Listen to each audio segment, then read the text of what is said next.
Abra sua Bíblia então no Evangelho de João.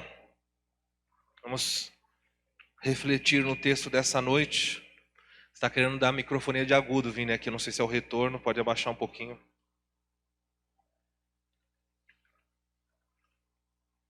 Evangelho de João, capítulo 15, versículo 22 a 27, é o texto dessa noite. Vamos concluir, se Deus permitir, o capítulo 15 do Evangelho de João. Evangelho de João, capítulo 15, versículo 22, diz assim o Senhor Jesus: Se eu não viera e não lhes houvesse falado, pecado não teriam. Mas agora não tem desculpa do seu pecado. Quem me odeia, odeia também a meu Pai. E se eu não tivesse feito entre eles tais obras, as quais nenhum outro fez, pecado não teriam.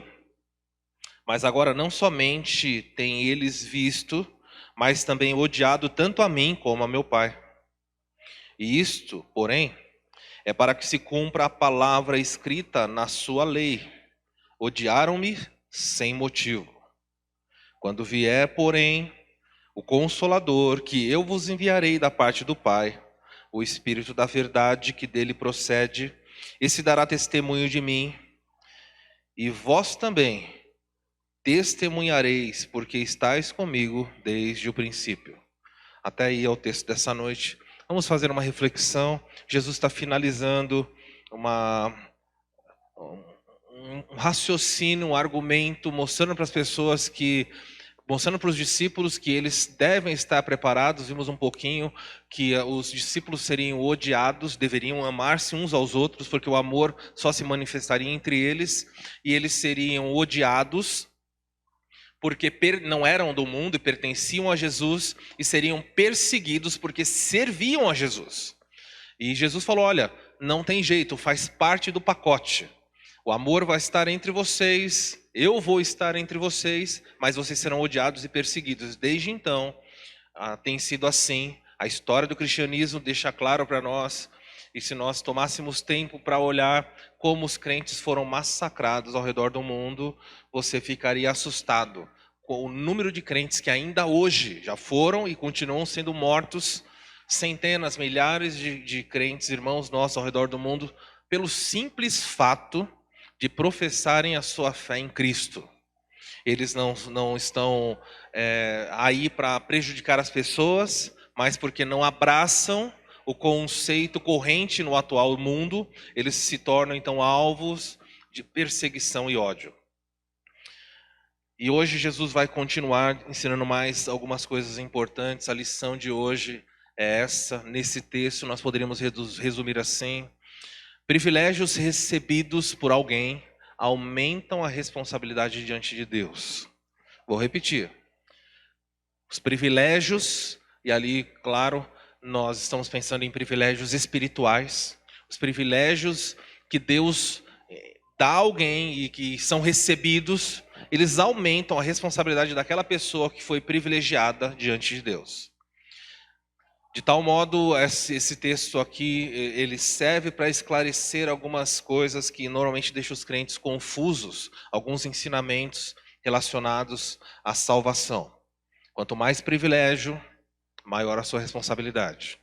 De tal modo que, à medida que você tem acesso à palavra de Deus e se torna conhecedor, pouco a pouco, à medida que você estuda, cada vez mais você se torna, diante de Deus, alguém que ele vai responsabilizar muito. Tá bom? É isso que o texto dessa noite vai mostrar, e nós queremos ver então aqui algumas verdades que são bem esclarecedoras quando nós pensamos a respeito da salvação. Vamos ver quais são essas verdades. A primeira delas aparece aqui. Verdade sobre a salvação, nós já mencionamos um pouco na verdade central. O mau uso dos privilégios espirituais recebidos intensifica a culpa e agrava a condenação dos homens. Muito triste pensar que as pessoas ignoram muito, às vezes, o privilégio de poder ter uma igreja, de ter a Bíblia na sua própria língua, de poder, como uma noite como essa, sentarmos aqui com total liberdade. Ninguém está aqui com medo de repente entrar uma polícia, um grupo armado, executar pessoas aqui. Nós estamos completamente relaxados, tranquilos. Alguns ficam tão tranquilos que ficam até sonolentos, não é? E tanta tranquilidade Quando você olha em outros lugares, as pessoas se reúnem em túneis, em cemitérios, elas vão para florestas. O menor estalo, o menor barulho faz todo mundo ficar em alerta. Algumas igrejas queriam tanto poder cantar, como Maurício falou aqui. Vamos cantar forte, vamos. Não pode. Eles, com a boca fechada, ficam cantarolando bem baixinho canções, com medo de que a qualquer instante a vida deles pode ser ceifada. E acontece, eventualmente, tem acontecido sim, embora não é noticiado, pessoas estão morrendo ao redor do mundo porque são crentes. E nós olhamos para isso e temos no Brasil, poderíamos dizer assim, uma espécie de banquete. Se você andar por essa avenida, você vai encontrar igrejas. Se você andar pelos bairros de Bragança, você vai encontrar diversas igrejas. Não estou avaliando se são boas ou se são ruins, mas estou dizendo que o povo brasileiro tem muitos privilégios. O povo brasileiro não é um povo que pode dizer, nós não temos a palavra de Deus. Pelo contrário, na nossa língua nós temos bíblias de diversos tipos. Diferente até versões, nós temos tanto acesso à escritura que nós temos bíblias que... Hoje, nessa noite, aqui temos Bíblia Revista e Atualizada, NVI, nova versão transformadora, NVT, talvez alguém tenha a Bíblia de Jerusalém. Algumas Bíblias são Bíblias de estudo, Bíblia anotada expandida, Almeida século 21. Eu sei que o Marcelo lá atrás tem a Bíblia do John MacArthur. Bíblias à vontade. Gente, NVI de estudo, nós temos todos os privilégios. Mas apesar de tantos privilégios, o mundo e a igreja no Brasil, eles são eficazes em desperdiçar os privilégios. E a Bíblia nos mostra o perigo disso. Olha para o verso 22 e Jesus diz assim para aquele povo: se eu não viera, Jesus está dizendo, se eu não tivesse vindo a Israel, e se eu não lhes houvera falado, pecado não teriam. Mas agora não tem desculpa do seu pecado. Jesus introduz a conversa ressaltando para os judeus o privilégio que o povo de Israel tem. Mas de maneira singular, não o privilégio de uma nação, mas o privilégio de uma geração específica. Se eu perguntasse a você como é o Senhor Jesus, certamente você tem na sua mente uma caricatura, uma certa imagem, a partir do que a mídia mostra, do que é comumente aceito. Alguns pensam logo em Jesus de pele branca, cabelos, alguns vão encontrar cabelos escuros, outros vão encontrar cabelos mais ruivos. Alguns colocam Jesus de olhos azuis, você já viu Jesus de olhos azuis? Olhos negros. Ele era baixo, era alto, você só vai poder imaginar. Jesus tinha barba ou não tinha barba? São perguntas que vão surgir a partir de desenhos, ícones que são colocados. Mas tudo o que nós podemos fazer é apenas imaginar. Mas o povo daquela época via Jesus passando na rua. Eis aí, olha aí, Jesus. É ele? É ele. Podiam chegar perto, estender a mão, dar um bom dia, boa tarde. Podiam conversar com ele, esperar a multidão, quem sabe, ir embora e tirar uma dúvida mais particular. Podiam apresentar diretamente a ele as suas petições, suplicando por milagre, por cura. Diversas vezes isso aconteceu. Você já pensou se alguém dissesse para você que Deus mora em tal rua, em tal bairro aqui de Bragança? Você ia falar, olha, eu quero lá ver. Grande privilégio. E Jesus disse para eles, se eu não tivesse vindo aqui, no meio dessa época da história, e se eu não tivesse falado para vocês, vocês não teriam pecado. Mas é óbvio que Jesus não está falando aqui do pecado de Adão. Ele não está dizendo, olha, se eu não tivesse vindo, vocês seriam inocentes. Não é isso. Ele está dizendo, vocês não seriam culpados de um dos maiores pecados que é aquele de ter rejeitado a maior luz que alguém poderia ter desfrutado. O Filho de Deus encarnou e andou, e os judeus sabiam, pelas profecias do Antigo Testamento, como o Messias agiria. Quando João Batista foi preso, logo perguntaram, ele enviou homens para perguntar para Jesus: és tu aquele que nós esperamos ou devemos esperar por outro? Jesus não disse: volte lá e diga para João Batista o seguinte, vá lá e diga para ele que sou eu mesmo, pode confirmar. Olha, vocês estão tocando em mim, sou eu. Mas ele disse não.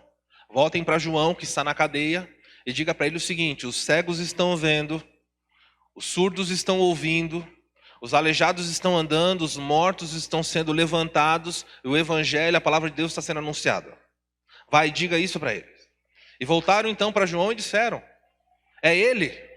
A resposta óbvia para nós é sim ou não, mas os homens disseram: os cegos estão vendo, os surdos estão ouvindo, os aleijados estão andando. Por quê? Porque as profecias do Antigo Testamento mostravam de maneira muito forte que o Messias faria isso. Deixa marcado aqui, eu vou citar apenas uma. Isaías capítulo 42. Isaías capítulo 42.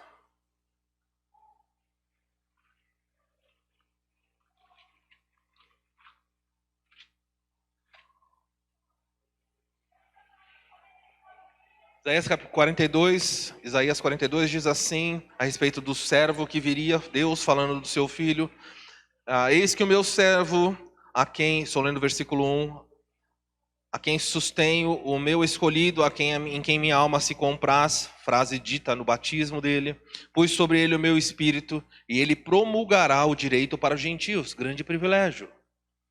Não clamará, nem gritará, nem fará ouvir a sua voz na praça, não esmagará a cana quebrada, nem apagará a torcida que fumega. Em verdade, promulgará o direito, não desanimará, nem quebrará, até que ponha na terra o direito. E as terras do mar aguardarão a sua doutrina. Assim diz Deus, o Senhor, que criou os céus e os estendeu, e formou a terra e tudo quanto produz, que dá fôlego de vida ao povo que nela está, e o espírito aos que andam nela. Eu, o Senhor, te chamei, falando do Messias. Tomar-te-ei pela mão e te guardarei, e te farei mediador da minha aliança com o povo, e luz para os gentios.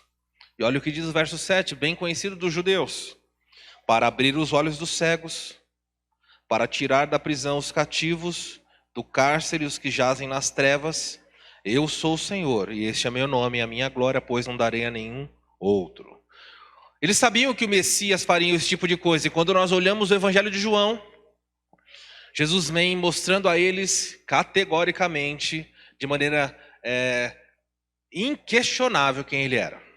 Ele andou sobre as águas. Hoje, na hora do almoço, enquanto almoçávamos, estávamos vendo Segredos do Mr. M. E lá estava uma cena interessante, o Mr. M, todo mundo sabe quem é Mr. M? Mr. M é um personagem antigo aí, não sei se é novo ou antigo, todo vestido de preto, que ele revela os segredos dos mágicos. E ele estava andando sobre uma piscina, haviam lá 10, 15 pessoas na piscina, e o Mr. M estava andando sobre as águas. A minha filha menor ficou impressionada. Uma piscina muito grande, ele andando sobre as águas, de terno, gravata, tudo preto assim. E nós esperamos, que no final ia ter mostrando o truque. E aí no final eles mostram que por baixo da piscina há um tanto de... Vocês quer que eu revele o truque? É spoiler, não tem jeito. Um pouco abaixo assim da piscina tem uma placa de acrílico branca, de fora a fora, tocando o chão da piscina. Em alguns lugares ela é vazada de modo que as pessoas nadavam por baixo, atravessavam para dar a impressão que não tinha nada. Se ver um homem fazendo um truque impressiona, como seria presenciar o homem andando de uma margem, indo em direção a um barco? Os discípulos viram isso e entrar num barco. Como seria para os discípulos ter presenciado um homem dizer: vento acalme, mar cesse, tranquilize-se. Não foi algo em segredo quando ele pegou os pães e, dando graças, alimentou toda a multidão 2 vezes. E Jesus disse: se eu não vier, e se eu não tivesse falado para eles, eles não teriam essa culpa de ter rejeitado. Mas essa culpa, em outras palavras, está sendo agravada porque eles tiveram um maior privilégio e estão jogando fora. Se você continuar a leitura, o versículo 24, Jesus diz assim ainda a respeito, ele falou dos seus ensinamentos, vou mencionar, e o verso 24, um pouco do que eu falei agora, ele diz assim: se eu não tivesse feito entre eles tais obras, as quais nenhum outro fez, pecado não teriam. Mas agora, não somente eles têm visto, mas também me odiado, tanto a mim como meu Pai. Jesus disse: o meu ensino é singular. Quando ele abria a boca e ensinava, as multidões ficavam maravilhados. Eles diziam: mas ele não é o filho do carpinteiro? Da onde veio tanta sabedoria? Esse homem nunca estudou, por que ele fala com tanta autoridade? Porque ele fala como quem tem autoridade em si mesmo, e não como quem tem autoridade dos escribas. Porque os escribas apoiavam em outros homens, dizendo: o rabino tal disse isso, fulano disse aquilo. Jesus falava: eu vos digo, eu vos ensino. E eles ficavam maravilhados. Um ensino fantástico. Grande privilégio. Grande privilégio. Mas totalmente desperdiçado por grande parte daquela geração. Vou ler para vocês um comentário. Eu vou colocar aqui a imagem para vocês.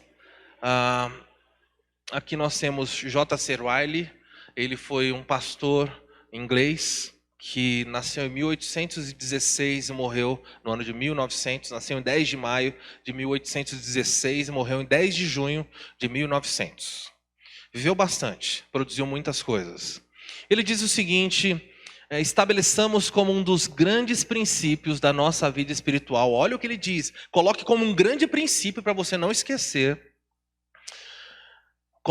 Estabeleçamos como um dos grandes princípios de nossa vida espiritual o fato de que os privilégios espirituais, em certo sentido, são muito perigosos.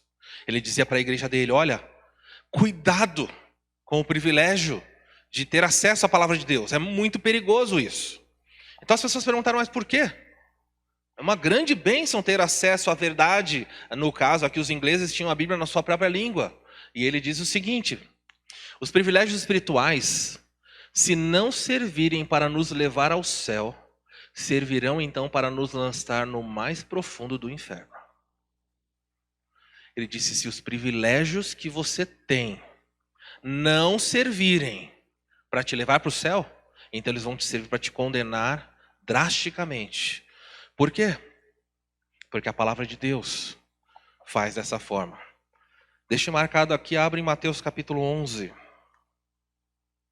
Mateus capítulo 11, você vê um pouquinho disso sendo ensinado de maneira também alarmante pelo Senhor Jesus.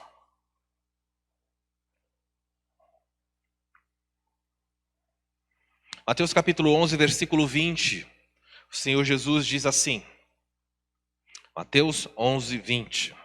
Passou Jesus então a condenar aquelas cidades nas quais ele operava numerosos milagres, pelo fato de não terem se arrependido. Preste atenção. Jesus começa então a condenar, a proferir juízo condenatório de boca contra as cidades em que ele realizou muitos milagres. Por quê? Porque quem tem muitos privilégios espirituais se colocou em situação de perigo. E olha o que aconteceu. Ele diz assim, verso 21. Ai de ti, Corazim, era uma cidade. Ai de ti, Betsaida, porque se em Tiro e em Sidom, se tivesse operado os milagres que em vós se fizeram, há muito elas teriam se arrependido com um pano de saco e cinza. Jesus falou para aquela cidade, ele tinha realizado milagres, e disse assim: ai de vocês. E ele condena duas cidades, dizendo assim: vocês não sabem a tragédia em que vocês estão. Porque se os milagres que eu fiz aqui estão sendo rejeitados por vocês, se eu tivesse feito esses mesmos milagres nessas duas outras cidades que ele menciona, ele fala, elas teriam se arrependido. Se você continuar a leitura, ele vai falar um pouco mais. E tu, Cafarnaum, base central, onde Pedro e os discípulos viviam. E tu, Cafarnaum, que elevar-te-ás porventura até o céu. Em outras palavras, ele está dizendo assim: você, cidade de Cafarnaum, que gosta de se gabar, de se exibir, de se elevar, descerás até o inferno, eu digo. Porque sim, Sodoma, preste atenção, olha a cidade que Jesus vai buscar. Uma das piores cidades do Antigo Testamento. Ele diz: porque se em Sodoma tivesse operado os milagres que em ti se fizeram, teria a cidade de Sodoma permanecido até o dia de hoje. Ele diz assim: mesmo a cidade de Sodoma, tão perversa, se os milagres que vocês viram fossem feitos lá, a cidade não teria sido destruída por Deus. Por quê? Porque quando Abraão orou, ele falou: Deus, se tiverem 10, o Senhor vai poupar a cidade? E Deus falou: eu pouparei toda a cidade, se tiverem 10 pessoas fiéis. E Jesus fala: se os milagres fossem feitos em Sodoma, eles estariam aqui. Mas Senhor, que injustiça! Não fez em Sodoma e Sodoma foi destruído. Olha como Jesus termina. Eu vos digo, porém, verso 22 ou 24. 22. Eu, contudo, vos digo, no dia do juízo, haverá menos rigor para Tiro e Sidom do que para vós outros. Ele está dizendo aqui, verso 24. Digo-vos, porém, que menos rigor haverá no dia do juízo para com a terra de Sodoma do que para com vocês. Jesus está deixando muito claro, dando um alerta. Não menosprezes os privilégios que recebem. Eu vou citar uma frase do Dr. Riley ainda. Está horrivelmente iludida a pessoa que vivendo em um país onde a Bíblia é proclamada com liberdade e pensa que no dia do juízo receberá o mesmo julgamento pronunciado àqueles que nunca ouviram falar do Evangelho. Está terrivelmente iludida. E uma pessoa que vivendo num país onde a Bíblia é proclamada com liberdade, como o Brasil, e pensa que no dia do juízo receberá o mesmo julgamento pronunciado sobre aqueles que não ouviram, como países islâmicos, por exemplo. A menos que se converta tal pessoa, ela descobrirá com muitas dores que seu julgamento será de acordo com a luz que possuía. Pois o simples fato de que tal pessoa tinha conhecimento e deste conhecimento não se beneficiou, comprovará isso como um dos seus maiores pecados. Há muitas pessoas no Brasil que dizem: hoje eu não vou na igreja, estou cansado hoje. Outro dia eu vou ouvir à distância. Eu já fui 3 vezes no culto esse mês. O quê? Tem culto de terça, de sábado, tem culto de domingo de manhã à noite? Eu vou uma vez só no domingo à noite, tá bom. De vez em quando apareço. Pois saiba que a Bíblia diz claramente, nesse texto, não precisa abrir, eu vou citar para vocês. Lucas capítulo 12, versículo 47 e 48, ele diz assim: a quem muito é dado, muito será. A quem muito foi oferecido, muito será exigido. E eu posso dizer para você, sem nenhuma falsa humildade, sem querer parecer mais arrogante, nada disso. Que eu posso dizer que a nossa igreja é uma igreja bíblica. E se você desperdiça o conhecimento que Deus dá, de 2 formas, não se beneficiando da oferta dele, ou não praticando aquilo que você aprende, saiba que Deus vai olhar para você, não com bons olhos. Porque ele disse para aquela geração: vocês não seriam acusados deste pecado se eu não tivesse vindo. Mas como eu vim e falei, e como eu vim e fiz obras diante de vocês, vocês agora são dignos de grande pecado. Avalie um pouco mais a sua vida e comece a refletir. Porque no dia do juízo, pessoas de outros lugares do mundo vão se levantar contra os brasileiros e vão dizer: quem me dera ter a Bíblia na minha língua. Tribos africanas, indígenas vão se levantar e dizendo: como eu gostaria de ter um único livro da Bíblia para eu ler. Mas há irmãos aqui que têm diversas Bíblias em casa e passam a semana toda sem sequer ler ou memorizar um único verso da Escritura. Sabe por quê? Está aí, grande privilégio. Eu não preciso me preocupar com isso. É a diferença, por exemplo, quando você vê uma pessoa rejeitando comida, fala, não, eu não quero. Mas, nossa, essa comida aqui, a pessoa olha uma comida que acabou de ser feita, uma comida boa, saborosa, a pessoa olha e fala assim, eu não gosto disso. Enquanto você vê crianças em lugares, como no Nordeste do Brasil, mães desfiando caixa de papelão e fervendo em água para imitar miojo. Preste atenção, desfiando a caixa de papelão. Põe lá em pequenos pedacinhos e dá para a criança, para que a criança pelo menos amenize o desespero da fome. Você acha que Deus olha com bons olhos pessoas que têm comida e desperdiçam? Se isso é verdade no aspecto material, muito pior, quem olha para a palavra de Deus, para os privilégios que recebe e abandona. Segunda lição desse texto vem aí. Pode voltar para João. Primeira lição, você viu que os privilégios espirituais não vão tornar você inocente. Pelo contrário, eles vão agravar a situação de quem rejeita. Segunda lição desse texto. Lindos ensinamentos e até mesmo grandes milagres não abrem os olhos de todos. E o pior, ainda podem despertar o ódio de alguns. O Senhor Jesus continua dizendo assim, versículo 23. Quem me odeia, odeia também o meu Pai.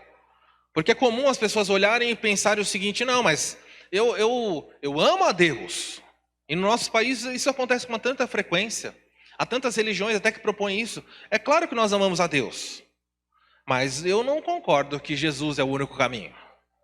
E Jesus deixa bem claro, você não está entendendo. Quem rejeita a mim, rejeita ao Pai. Quem odeia a mim, odeia o meu Pai. Nós temos no Brasil uma seita chamada Testemunha de Jeová. E eles dizem, nós amamos Jeová Pai. Mas se você perguntar, você quer que Jesus é o Salvador? Ele é o único Salvador? Eles vão dizer, não. Claro que não. Porque não há salvação em nenhum outro, só em Jeová Pai. E com isso eles menosprezam a obra de Cristo e a pessoa de Cristo. Mas eles continuam dizendo, nós amamos o Pai. E Jesus diz, quem me odeia, odeia o meu Pai também. Está no pacote. Não dá para falar que gosta de um e não gosta de outro. Quem odeia a mim também odeia o Pai. E ele continua no versículo 24, a parte final do verso 24, ele vai dizer assim, a parte B. Mas agora, como vocês têm visto, o finalzinho diz, mas também odiado tanto a mim quanto ao meu Pai. E por que esse ódio surge no coração das pessoas? Isto, porém, versículo 25, é para que se cumpra a palavra escrita na sua lei, na lei dos judeus. Odiaram-me sem motivo. Jesus está fazendo menção aqui, está remetendo os judeus da sua época a dois textos da Escritura, que certamente os judeus pegaram com mais facilidade, porque era o hábito deles memorizar. Jesus diz, vocês estão me odiando sem motivo. Eu não fiz nada para que vocês me odiassem. O que eu fiz? Fiz milagres. E vocês estão me odiando porque os milagres atestam que eu sou divino. Eu mandei Lázaro levantar dos mortos e vocês estão me odiando porque esse milagre mostra que eu tenho poder sobre a vida e a morte. Eu curei os olhos de um cego e vocês estão me odiando, querem me apedrejar. Por quê? Porque vocês sabem que o Messias faria isso. Várias vezes Jesus perguntou, quais são as obras más que eu tenho feito que vocês querem me apedrejar? E ninguém disse nada, a não ser alguém que disse, não é por obra nenhuma, ou seja, você não faz nada de errado, mas é pelo que você diz. Pois sendo tu homem, João capítulo 8, a partir do versículo 30 em diante, você sendo homem, faz a ti mesmo Deus pelo que você fala. Então Jesus não deixou dúvida para ninguém, eu sou Deus. E o fato de Jesus afirmar, eu sou Deus, e continuar afirmando hoje, gera no coração das pessoas um ódio tremendo. Porque o mundo hoje é um mundo muito inclusivista. Essa é a palavra que as pessoas têm hoje, está na moda, não é? Não, vamos dar as mãos, qual é o problema? Vamos ter um ato ecumênico. Afinal de contas, por que só vocês estão certos? Para com isso. Há pastores, se é que eu posso chamar assim, até pastores que dizem isso. Por exemplo, um pastor bem conhecido, chamado Ricardo Gondim, que era pastor da Assembleia de Deus, ele certa vez disse o seguinte, que o evangelho é um dos caminhos que conduz à salvação. O evangelho é a verdade? Não, o evangelho é uma das verdades. Mas como você pode afirmar isso sendo um pastor? Ele disse assim, o vento sopra onde quer. Uma palestra que estava tendo sobre salvação junto com outras pessoas, um dos seus associados disse, o vento sopra onde quer. E você não sabe de onde vem, para onde ele vai. Assim também são os nascidos de Deus. Ou seja, a salvação está em todos os lugares. E mais uma coisa, nós precisamos acabar com essa ideia medieval de inferno como lugar de fogo. O verdadeiro inferno, no qual as pessoas têm que ser redimidas, é o inferno da pobreza, é o inferno da tristeza, é o inferno da solidão. Esses são os infernos. E aí aparece um crente e diz, olha, isso que você está dizendo é mentira. O que surge no coração das pessoas? Ódio. Você conversa com alguém de outra religião e fala, olha, eu respeito o seu direito de escolher a sua crença, mas à luz da palavra de Deus, o que você querer é errado. A pessoa vai falar, obrigado por abrir meus olhos? De maneira nenhuma. Você pode falar o que você quiser para qualquer pessoa. Nós vemos na sociedade que tudo é válido, você só não pode dizer a verdade. Diga qualquer coisa. Há pais que aceitariam se os filhos chegassem em casa e falassem, olha, eu estou tendo problema com vício de drogas. Talvez tivesse um choro ou outro, mas a família toda se uniria para levantar aquela pessoa, tirando ela daquela situação. Se alguém falasse, olha, a minha filha é viciada em álcool, as famílias iam abraçar essa filha e iam dizer, coitadinha dela, vamos ajudá-la, ela tem que ser amparada. Muito bom isso. Mas se alguém chegar numa casa e disser, eu entreguei minha vida a Cristo, eu agora não vou beber mais, eu agora não vou fazer mais as coisas erradas que eu fazia. A família vai, olha que bonito, vem aqui, que bom que você agora vai ser uma pessoa diferente. Não. Elas vão odiar. Mas por quê? Porque Jesus diz o que aconteceria com ele, também reflete nos seus discípulos. Ele diz, para que se cumpra o que está escrito na lei deles. Salmo 35, versículo 19 e Salmo 64, versículo 4. Aonde o salmista Davi diz o seguinte, eu tenho mais inimigos do que cabelos da minha cabeça. E depois ele diz mais, ele diz assim, eles me odeiam sem motivo. E o Senhor Jesus foi naquela frase e se apropriou e trouxe para si e disse, eu estou expandindo o que ele falou. Vocês me odeiam sem motivo, para que se cumpra o que a lei de vocês diz. Muitos crentes são odiados, meus irmãos, sem nenhum motivo aparente. Você fala, não sei porque essa pessoa não gosta de mim. Há um livro, há um filme, a história de um filme, vale a pena assistir. O nome diz, eu não me envergonharei, é o título em português. Ele conta a história do massacre de Columbá, uma escola, né, Maurício? Qual é o estado lá? É uma cidade, uma escola numa cidade, e há um massacre naquela escola. E ele vai contar o que acontece, é baseado na história verídica do que aconteceu. E conta a história de uma menina que incomodava os outros pelo simples fato de ela fechar os olhos na hora do intervalo para orar. Ela não falava nada, ela baixava a cabeça e orava. E as pessoas diziam, por que ela tem que fazer isso aqui? Fazer o quê? Ela só fechou os olhos para orar, não está orando nem em voz alta. Não, mas ela não precisa me expor à religiosidade dela. Não quero. Faça isso no seu trabalho. Faça a experiência. Bate o ponto. Claro, não vai fazer oração de 1 hora, vão te mandar embora, não é isso. Senta na mesa, com os olhos, abaixa a cabeça e peça a bênção de Deus sobre aquele dia. E você vai começar a perceber problemas.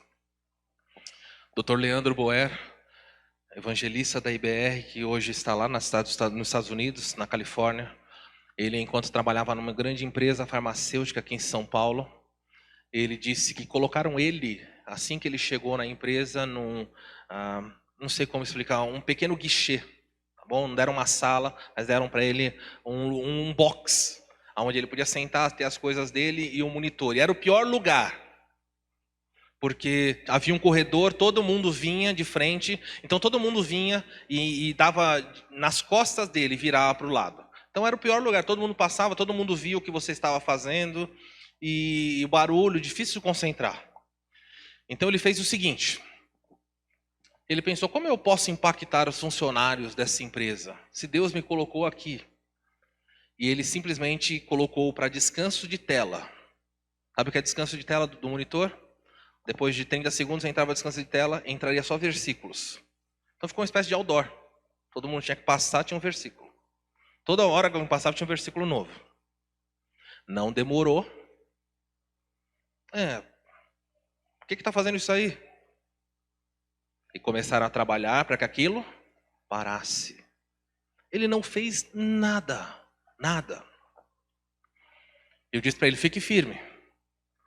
Então, dentro do e-mail da empresa, as pessoas começaram o que é chamado intranet, elas se comunicavam por e-mails internos, e sempre alguém achava uma coisa engraçada. Já viu como o povo brasileiro é? Se você acha uma coisa engraçada, que você acha engraçado, o que você faz? Pode falar, eu sei o que você faz. Você compartilha, porque todo mundo vai achar engraçado. Então, se nós tivermos 100 pessoas e todo mundo achar uma coisa engraçada, por exemplo, você pode achar bonito uma borboleta voar. Aí você vê lá um vídeo de 10 minutos a borboleta voando. Você fala, nossa, meus irmãos têm que ver isso. Você pega e põe lá para o grupo. Veja uma borboleta, que lindo. Cada um tem uma percepção, ok? Mas interessante que ele falou que no e-mail da empresa começavam a chegar e-mails circular, às vezes com brincadeirinha, alguém fazendo um comentário, sempre alguém zombando um tipo de futebol, alguma coisa. E muitas vezes ele respondia ou ele mandava para alguém com um verso bíblico. Fez alguma coisa demais? Chamaram ele e disseram, olha, você não pode mandar versículos bíblicos porque é contra a política da empresa. Você pode falar de futebol. Você pode falar de política. Você pode falar do que você quiser. Mas não mande textos bíblicos. Ficou claro? Certo dia ele chegou na reunião da empresa. Ele levantou como fazia pela manhã de costume. Orou a Deus, falou, Senhor, eu vou para uma reunião, não sei o que fazer. O homem, o diretor da empresa, ele vai me testar, ele está me testando. Ele orou a Deus, pedindo sabedoria.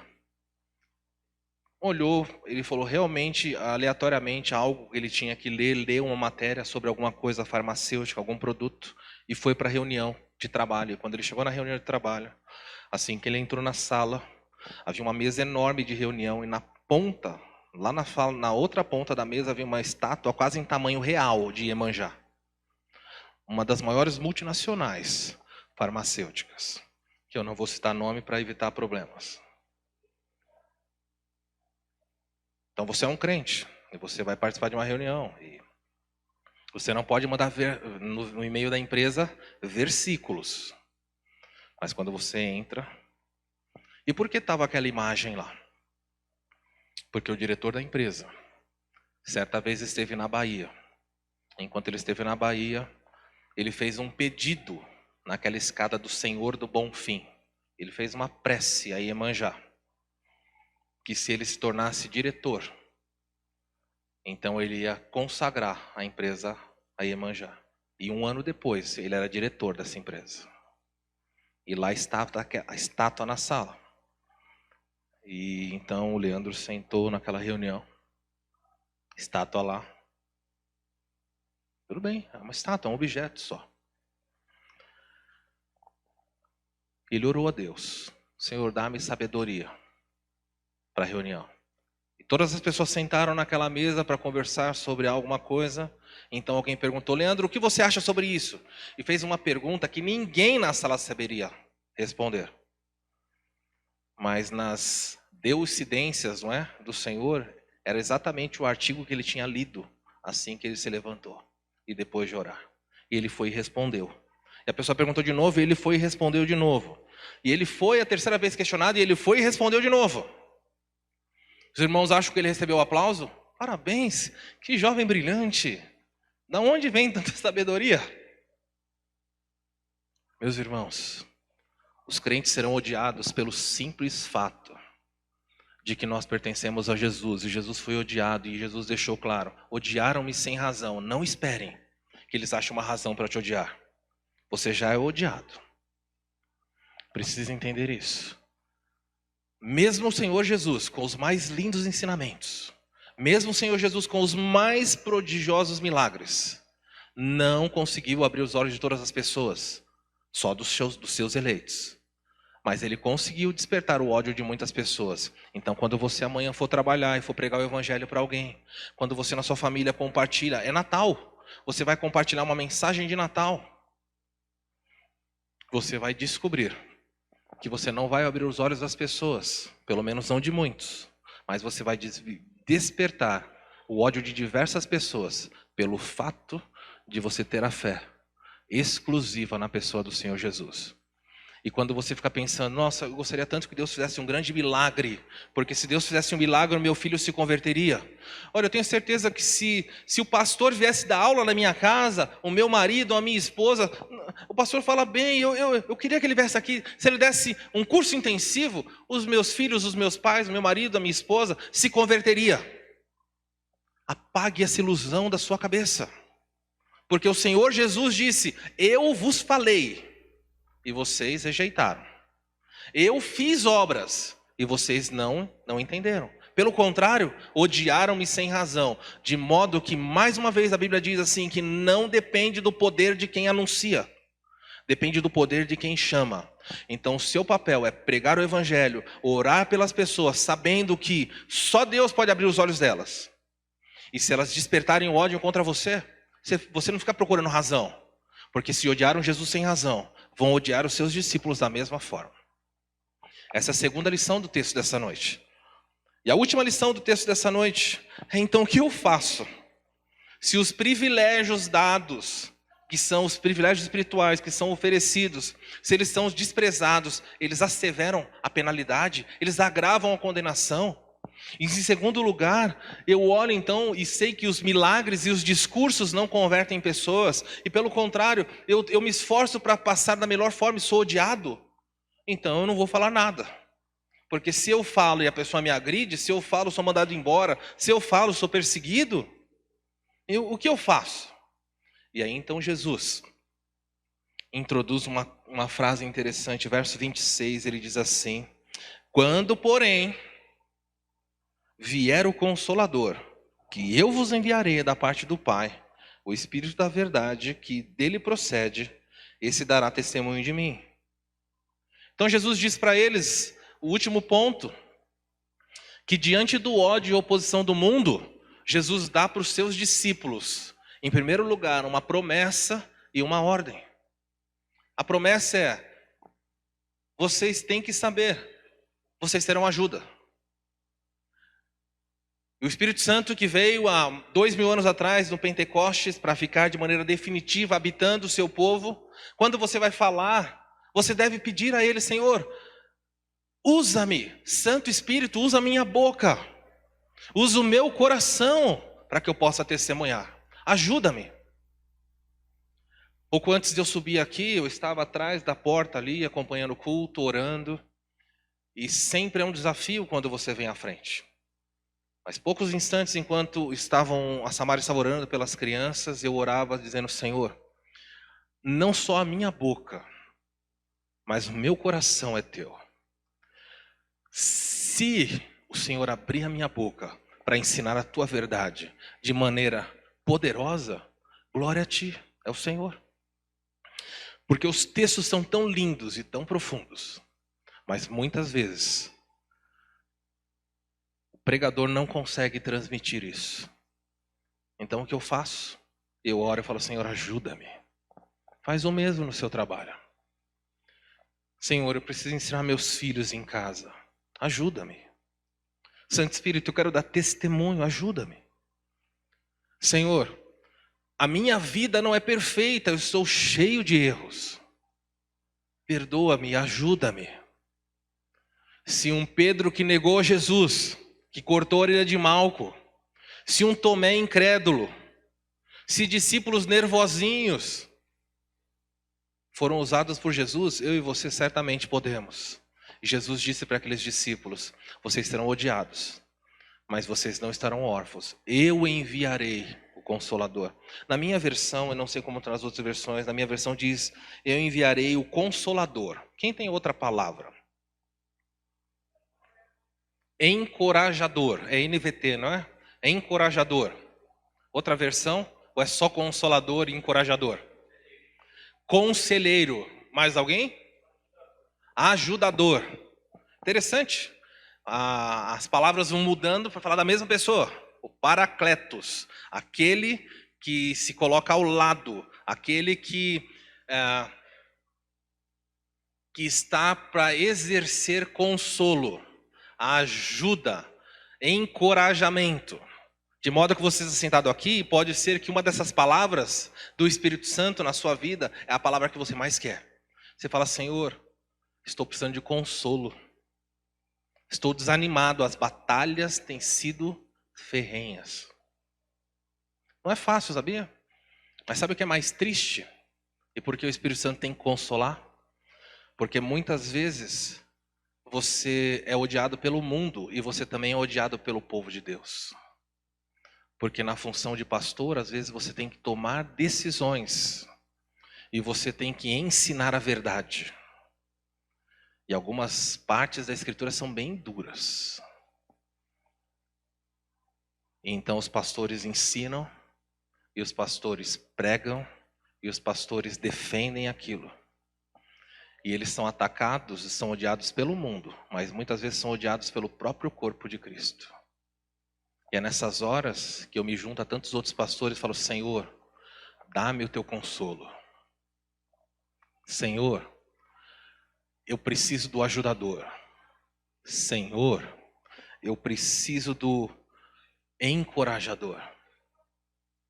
Se acontece com você, quantas vezes você dentro do povo de Deus tenta ajudar alguém dizendo, olha, mude a maneira como você fala, o seu palavreado não é um palavreado bonito. Olha, pare de assistir esse programa, não é bom para você.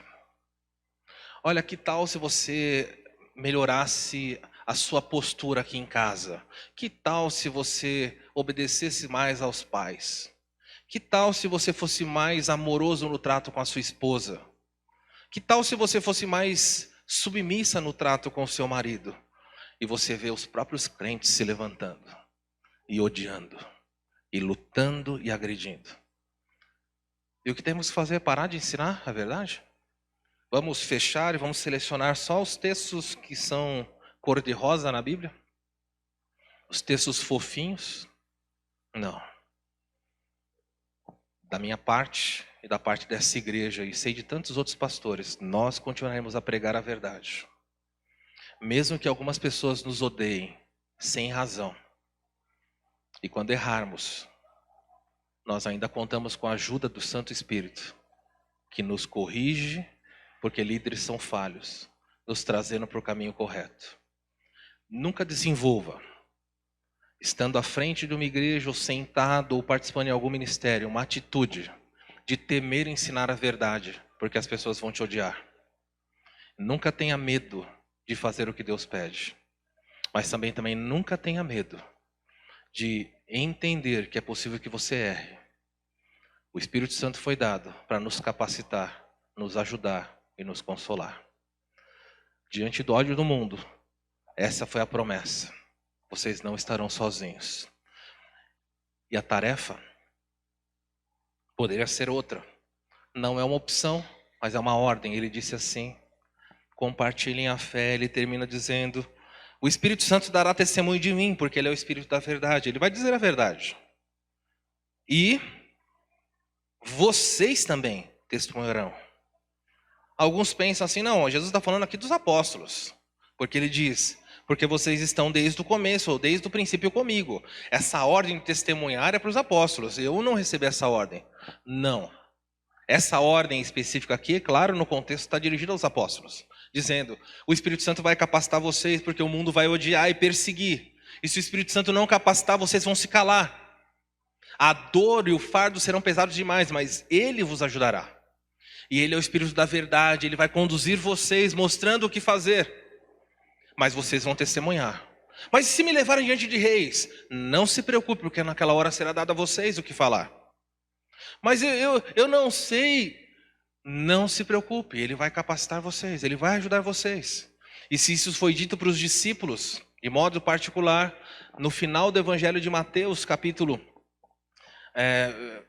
28, versículo 20, é dito de maneira muito clara, ide por todo mundo pregar o Evangelho a toda criatura.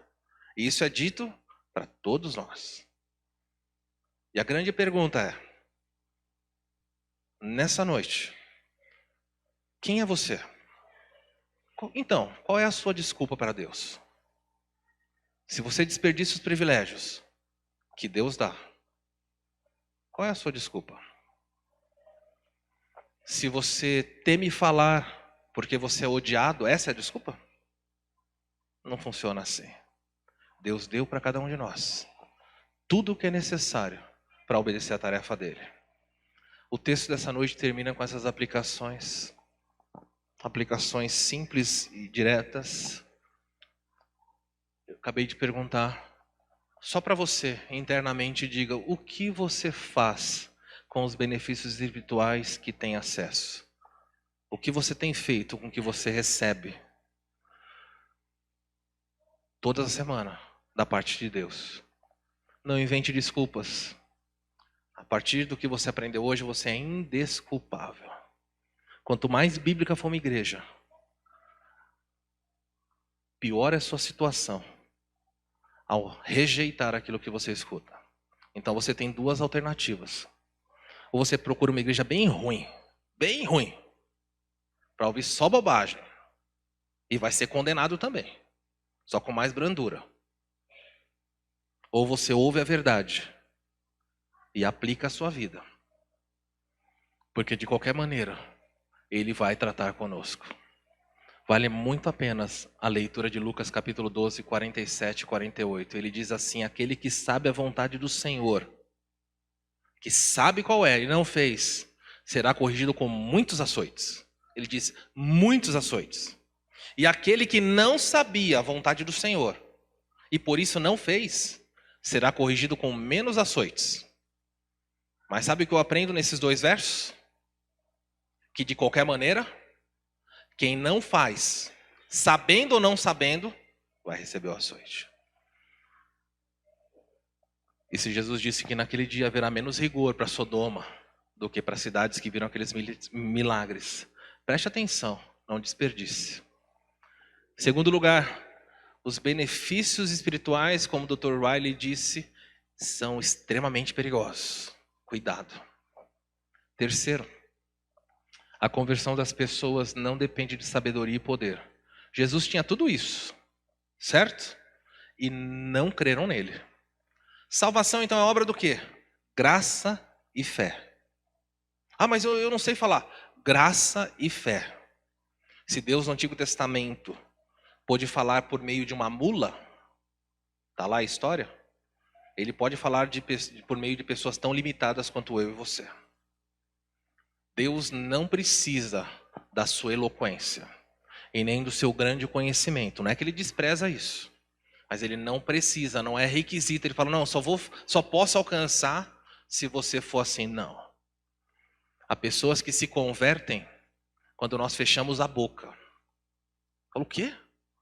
Tem gente que é difícil de converter porque a gente fala demais e vive pouco. Então temos que fechar mais os lábios e viver um pouco mais Cristo. E no seu silêncio o mundo vai se converter. Porque você é a Bíblia que o mundo lê, muitas vezes. E por último, Tenha coragem de testemunhar. Tenha coragem, ousadia. O Espírito Santo vai te ajudar com sabedoria e proteção. Vamos orar.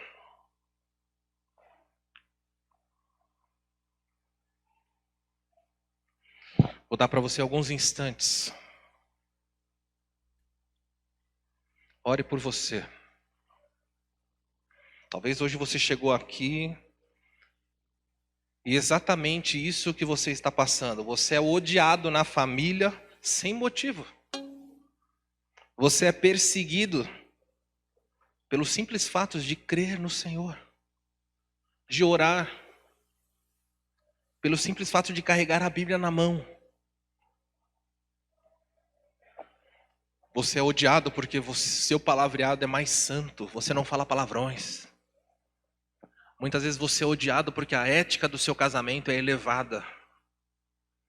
Você é odiado porque o mundo chama você de fanático porque você vem de domingo à igreja. Lutas, lutas, lutas, elas estão aí. Ataques de fora e ataques de dentro. Mas eu quero dizer para você uma coisa. A palavra de Deus diz em Romanos capítulo 8. Se Deus é por nós, quem será contra nós? Quem tentará isso? Quem tentará essas acusações? Então, se você passa por lutas nessa noite porque você é perseguido e odiado pelo mundo, ou até mesmo perseguido e odiado pelos outros crentes, não desanime. Confie em Deus e obedeça a Ele. Até que chegue o dia em que o Senhor promova o alívio para você. Pai Santo, nós te louvamos. Sua palavra para nós é fonte de grande riqueza. Tem misericórdia, em primeiro lugar, dessa igreja. Nós somos pecadores que nos reunimos semanalmente. Nós nos ferimos, nós falhamos. Nós estamos em diferentes níveis de santidade, de conhecimento. Mas nós queremos parecer cada vez mais com Jesus. Ajuda-nos. Purifica os nossos lábios. Purifica os nossos pensamentos. Purifica as nossas intenções, aquelas mais ocultas. Tua palavra nos ensina que aqueles que dão fruto são limpos para que deem mais fruto. Limpa a nossa igreja, Senhor. Limpa a nossa igreja. Limpa-nos do erro, do engano. Limpa-nos de tudo aquilo que é necessário para que haja frutificação. Ajuda-nos a continuar ensinando a verdade. Teu é o poder, tua é a graça e só o Senhor pode conceder fé. Não nos deixa desanimar. Eu oro pelos pastores, eu oro pelas igrejas que estão cansadas.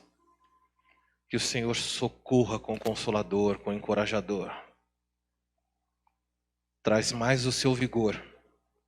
Porque se o Senhor é por nós, quem será contra nós? Por isso nós vamos te louvar. Na alegria ou na tristeza, vamos andar naquilo que o Senhor manda. E que assim seja essa igreja e toda a igreja que quer te honrar. Nós oramos em nome de Jesus. Amém.